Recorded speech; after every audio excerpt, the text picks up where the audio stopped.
కక్షతో వాగుగట్టు తెంపి నీళ్లు వదిలారు అని ఆవేదన వ్యక్తం చేశారు. ప్రభుత్వం చేస్తున్న అరాచకాన్ని భరించలేక వైఎస్ జగన్ను కలిస్తే రైతు పరిరక్షణ కమిటీ వేశారు అని తెలిపారు. తమ ఊరికి రావాలి అని ఆహ్వానిస్తే టీడీపీ గూండాలని ఉండవల్లిలో దాడులు చేశారు అని తెలిపారు. ఎన్ని ఇబ్బందులు పెట్టినా భూములు ఇచ్చే ప్రసక్తే లేదు అన్నారు రైతులు. రాజధాని కమిటీ అని వాళ్ళని మేము రమ్మంటే ఇన్వైట్ చేస్తే వస్తున్నారు. మా భూములు ఇవి చూడటానికి వస్తుంటే ఇక్కడ మధ్యలో ఆపడం జరిగింది. ఉండవల్లిలోనే రాళ్ళు కోడిగుడ్లు ఇసిరేయటం జరిగింది. ఎందుకు ఇలా జరిగింది? ఏమి వాళ్ళు వస్తే ఏంటి లాస్ట్ మనకి? ఇప్పుడు మా భూములు చూస్తారనా, లేకపోతే వీళ్ళు చేసే మట్టి మాఫియా చూస్తారనా, ఇసుక మాఫియా చూస్తారనా? ఎందుకు వాళ్ళు అడ్డుకున్నారు?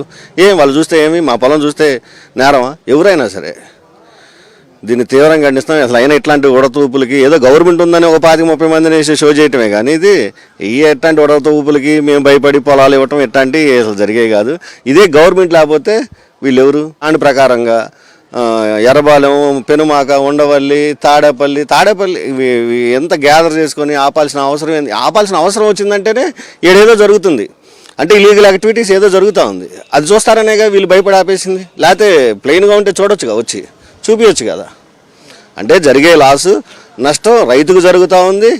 అట్లాగే భూమి ఇచ్చిన రైతుకి ఆ భూమిలోంచి పొలంలోంచి మట్టి తీసుకుని వెళ్ళి అదొకటి, మళ్ళీ ఇసుక, మొత్తం 3 రకాలుగా ఇక్కడ అన్ని ఇల్లీగల్ యాక్టివిటీస్ జరుగుతూ ఉన్నాయి.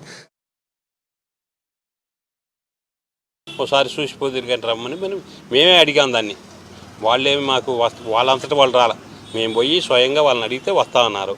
వచ్చినందు వాళ్ళ లాస్ ఏంటి? వాళ్ళు మా ఊరు వస్తే చూసిపోకూడదా? నువ్వు ఫస్ట్ పెడితే 50,000 గ్రామాలు తీసుకుంటా అన్నావు, 50,000 ఎకరాలు. మళ్ళీ ఇప్పుడు నువ్వు తీసుకున్నావు, మరి దాని మీద ఇళ్ళు ప్రశ్నించరే? ఎంత కావాలి రాజధానికి నీకు భూమి? ఎంత సరిపోతుంది? అదంతా తెలియదు. వాళ్ళ ఇల్లు కోడిగుడ్లు ఇసిరినాలకి, రాళ్ళు ఇసిరినాలకి ఏంటి? వాళ్ళు వస్తుంటే దౌర్జన్యంగా అడ్డుకుంటావు. వాళ్ళు అడ్డుకుంటే ఇంకోసారి ఇల్లు అడ్డుకోరు. అది కాదు, ఎవరి పని వాళ్ళని చేసుకొని ఇవ్వాలి. నీకు కావాల్సింది నువ్వు చేస్తున్నావు, కోర్టులో వేస్తున్నావు, రేపు 9-1 ఇస్తున్నావు, 9-1 ఇచ్చి భూసేకరణ అంటున్నావు. చేసుకొని నీ తప్పేముంది? మేము కోర్టులో వెళ్తాం, మా భూమి మాకు వస్తే మేము తీసుకుంటాం, లేకపోతే నీకు వస్తే నువ్వు తీసుకో. అంత మట్టుకే కానీ వాళ్ళ ఒకళ్ళ మీద ఒకళ్ళు దాడులు చేసుకుంటే ఎట్లా? వాళ్ళని బలవంతాన్ని ఉండవిల్లోనో లేకపోతే పెనమాకలోనో ఆ చుట్టుపక్కల నుంచి 1000 మందిని పోగు చేసుకొచ్చి ఈ దాడి ఆ విధంగా చేపేయటం అమానుషం. ఇది అక్రమం కూడా. మేము గత 15 రోజుల క్రితం జగనన్న గారిని కలిసాము. మా మీద రైతుల మీద భూసేకరణ చట్టం ప్రయోగించి మా నుంచి బలవంతంగా భూమి తీసుకోవాలని ప్రభుత్వం చూస్తుంది. దీనికి మీరు అండగా ఉండాలని చెప్పి మేము జగనన్న కోరాం. జగనన్న స్పందించి సరే నేను ఏ రైతుకి అన్యాయం జరగకుండా చూస్తాను, దానికి ఒక రాజధాని రైతు పరిరక్షణ కమిటీ అని చెప్పి ఒక కమిటీ వేశారు. ఆ కమిటీతో మేము ఆల్రెడీ 2 సార్లు మీటింగ్ జరిపాము. ఫస్ట్ లీగల్ సిమ్ టీము మా ఊరు వచ్చి మాకు రైతులందరికీ అండగా ఉంటాం, మీకు ఏ విధమైన న్యాయ సలహాలు కావాలన్నా కోర్టు పరంగా అన్నీ ఉంటాయని చెప్పారు. అలాగే రెండోసారి మళ్ళీ వెళ్ళి కలిసిన తర్వాత మీరు కూడా రైతు పరిరక్షణ కమిటీ వచ్చి ఇక్కడ నిజంగా మీరు కూడా వచ్చి చూడండి, ఏ రకంగా అయితే ఇక్కడ దోపిడీ జరుగుతుందో, ఏ రకంగా అయితే ల్యాండ్ పూలింగ్ స్కీమ్కి భూములు ఇవ్వడం వాళ్ళ పొలాలని ఏ రకంగా అయితే చెరువులు పక్కన పూలింగ్ ఇవ్వని పొలాల పక్కన చెరువు అని తోమేసి ఈ పొలాలు ఇరిగిపడేటట్టు చేస్తున్నారు. ఇవన్నీ దృశ్యాలు మీరు కూడా చూడండి, మీకు కూడా అర్థమవుతుందని చెప్పి ఆ కమిటీని మేము ఆహ్వానించిన క్రమంలో ఆ కమిటీ ఈరోజు పెనుమాక గ్రామం ఇచ్చేస్తుంది. ఆ ఇచ్చేసే క్రమంలో కొంతమంది వేరే వాళ్ళ తెలుగుదేశం వాళ్ళు కదా, వాళ్ళ అనుచరులు కానీ వాళ్ళంతా ఈ వైఎస్ఆర్సీపీ రైతు పరిరక్షణ కమిటీని రాకుండా అడ్డుకునే ప్రయత్నం చేశారు. ఇది చాలా దారుణం.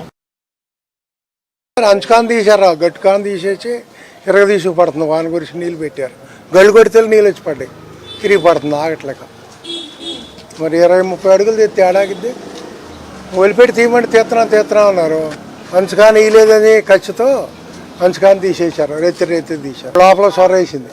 దాదాపు 40 చూస్తే 10 సెంటు 20 సెంటు ఇరిగిపోయింది. మాది చేలో పోయే పని లేదు, పండించుకునే పని లేదు. రైతు ఇయలేదని ఖర్చా.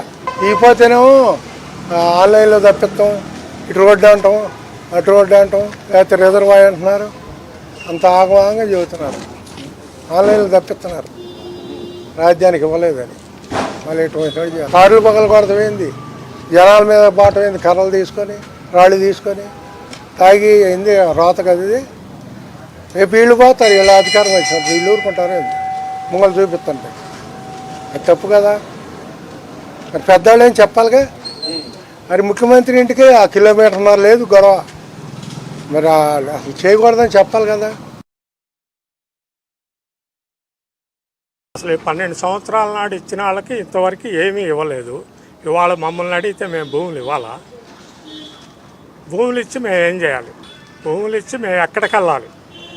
లేదు, నీకు ఏదన్నా కంపెనీ వస్తే ఆ కంపెనీ వాళ్ళు వచ్చినప్పుడు వాళ్ళకి భూమి కావాల్సి వస్తే వాళ్ళు కొనుక్కుంటారు, మేము అమ్ముకుంటాం.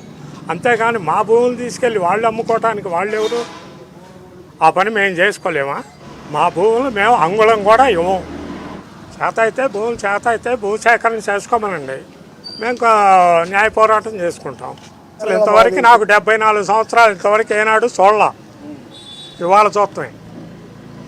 అంతా గంజాయి బ్యాచ్, మందు బ్యాచ్ మొత్తం వచ్చి 4-3 వాళ్ళని పోగు చేసి ఆడబెట్టి గొడవ చేశారు. దానికి భూమి ఇవ్వకపోతే ల్యాండ్ పూలింగ్ తీసుకుంటాము, మీకు ఇంత ప్యాకేజీ ఇస్తాం, అంత ప్యాకేజీ ఇస్తాం అంటున్నారు. మేము దానికి అడిగాం. పోయినసారి సిఆర్డీ ఆఫీస్లో చెప్పినప్పుడు మేము అడిగాం, 75 లక్షలు ఇస్తాం అన్నారు, 80 లక్షలు ఇస్తాం, మాకు ఇవ్వండి మీ కింద ఉన్న పొలం అని మేము అడిగాం. అడిగితే అట్ట అన్నాడు. మరి ఎవరి సొమ్ము తీసుకుందామని వచ్చామని అడిగాను నేను. ఈ రాజధానికి ఇంతవరకు 12 సంవత్సరాల్లో ఏదన్నా ఒక కంపెనీ వచ్చి ఇక్కడ ఏదన్నా ఒక కంపెనీ పెట్టి ఒక 1000 మందికో 500 మందికో ఎవరికన్నా జాబ్ ఇచ్చారా? ఆ కంపెనీలు వస్తున్నాయా, భూమి చాలలేదని నువ్వు అడిగితే అప్పుడు ఇంకొక రకం. లేదు, కంపెనీ వాడికి కావాల్సి వస్తే వాడు కొనుక్కుంటాడు, అంతేగాని దేశంలో ఉన్న భూములన్నీ నువ్వే అమ్మేస్తావా? మరిన్ని అప్డేట్స్ కోసం ఛానల్ను సబ్స్క్రైబ్ చేయండి. నోటిఫికేషన్స్ కోసం బెల్ ఐకాన్ పై క్లిక్ చేయండి.